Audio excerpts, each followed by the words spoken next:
Alright, this is section 7.1 notes, Introduction to Sampling Distribution. So we're going to review a couple common terms that we have had before. You know that population is the set of all measurements in any situation that we're dealing with. The sample is a subset or a part of the population. Parameter and statistic. We're going to be using these words interchangeably quite a bit in the next coming chapters. Parameter is a numerical description measure of the population, and usually mean, standard deviation, variance. We use these a lot. These are called parameters if they're a population, whereas a statistic is for a sample. So it's the same idea except parameter, population, statistic, sample. So some commonly used statistics and corresponding parameters. We've talked about this already. So mean, you guys, we've used mean interchangeably all over the place. For a statistic, it's x bar. For a parameter, it's mu.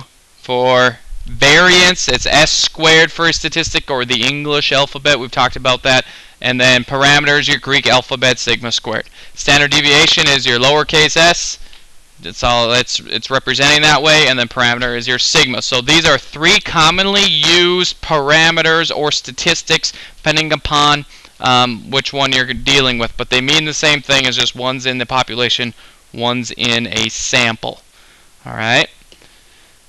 So, we use statistic to make inferences about a population parameter. So basically where we're going with this is kind of an introduction, is we're going to make inferences about the mean, about the standard deviation, about variance, to tell us something about an entire population.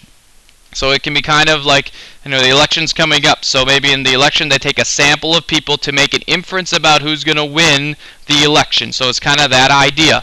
Typical types of inferences are these three things. Estimation. We're going to estimate the value of some parameter. So we're going to estimate means. We're going to estimate a lot of different situations, whether we know the standard deviation or not. This is chapter 8. So next chapter we're going to estimate. Testing, hypothesis testing. We're going to formulate a decision about a value. So this is where everything gets all tied together. This is chapter 9. And then regression. We make predictions or forecasts about different things. That is chapter 10, and that's what we'll end the year with. So this is kind of the introduction to the rest of the semester. Sampling distributions. It's just what it sounds like. Sampling, you're going to take a sample. Okay, it's a probability distribution, so we're going to have probabilities of sample statistics. So that means we're going to take different mean or a variance or standard deviation of something based on all possible simple random samples of the same size from the same population. So an example of a sampling distribution would simply mean collect samples with two elements each from a set of 1 through 3, 4, 5, or 6. So basically, if you think about rolling a dice, and you're going to average the two that you get up if you roll two dice. So that's the idea of taking two elements. So maybe the first dice gives you a 1 and the second dice gives you a 1. Alright? So this is your simple idea.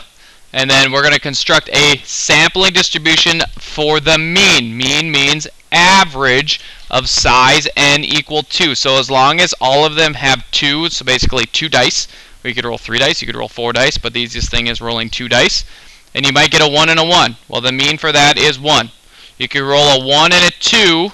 The mean would that be 1.5. And so on down the line. And then if you look down here, you can get a 2 and a 1. Notice the 1.5 repeats. So you get it twice. And then what you can do is, obviously there are 36 different ways you can roll 2 dice. We've talked about that in a different scenario before. And we can turn this into a sampling distribution of the mean. So your x bar, your mean, the possibility of getting an average for a 1 is just the 1 time.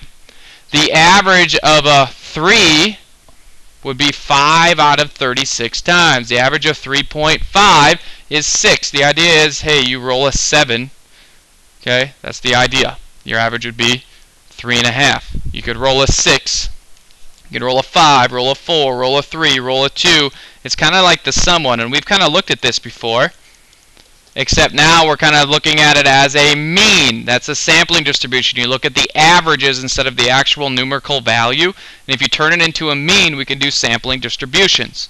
And then what can happen is we can plot the probability. This is a probability distribution. We've done this before with a histogram, and we have your answers on the bottom. So on the next slide I kind of talk about it. The above represents a what? I just said it. A probability sampling distribution.